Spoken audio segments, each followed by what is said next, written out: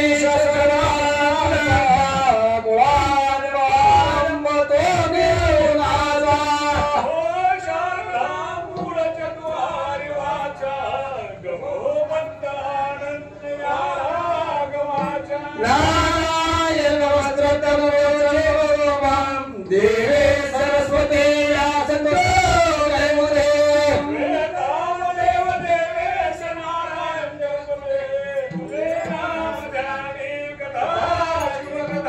ब्रह्मानंदम परम सुखदम केवलम ज्ञानमूर्ते तद्वादितं वदन सत्यं तत्त्वज्ञानलक्ष्यं एकं नित्यं बलवतरं सर्वदे साक्षीभूतं भावातीतं गुरुनाथं सद्गुरोत्तम नमामि सद्गुरुनाथ माझे मला ठाव द्यावा पाये सद्गुरुनाथ माझे मला ठाव द्यावा पाये भावराज गुरु माझे मला ठाव द्यावा पाये भावराज गुरु माझे मला ठाव द्यावा पाये मला ठाव द्यावा पाये मला ठाव द्यावा पाये मला ठाव द्यावा पाये मला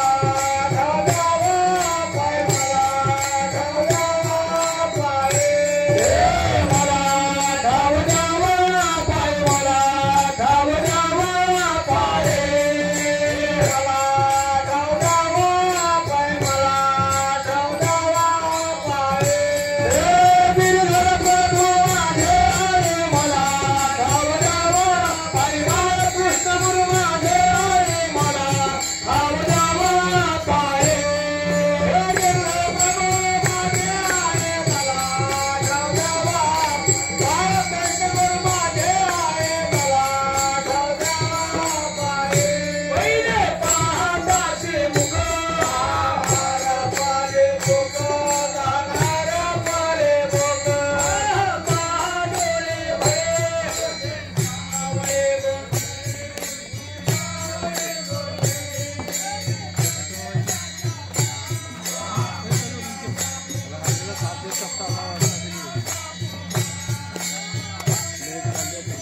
डोळे भये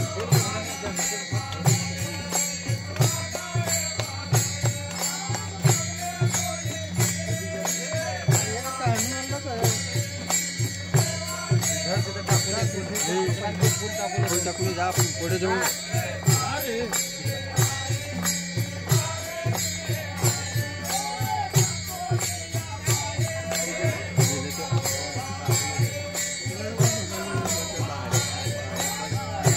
सगळा पाले गोड झाले लागे जाणे गोड झाले लागे जणे हरवरले पातक राम घेताले गो राम राम घेताले गो राम घेता चंद्रचने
साहेब महाराज की जय। राजा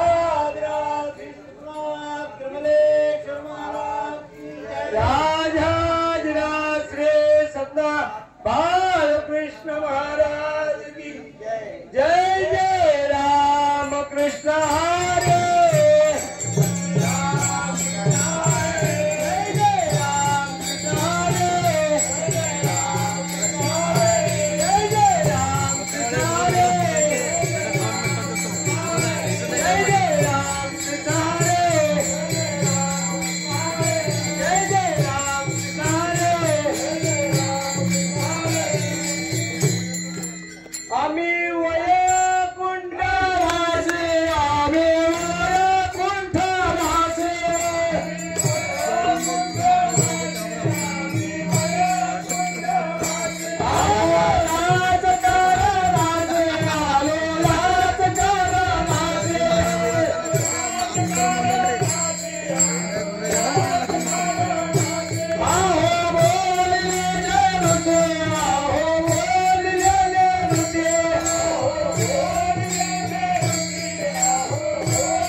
मल्लेश्वर महाराज की जय।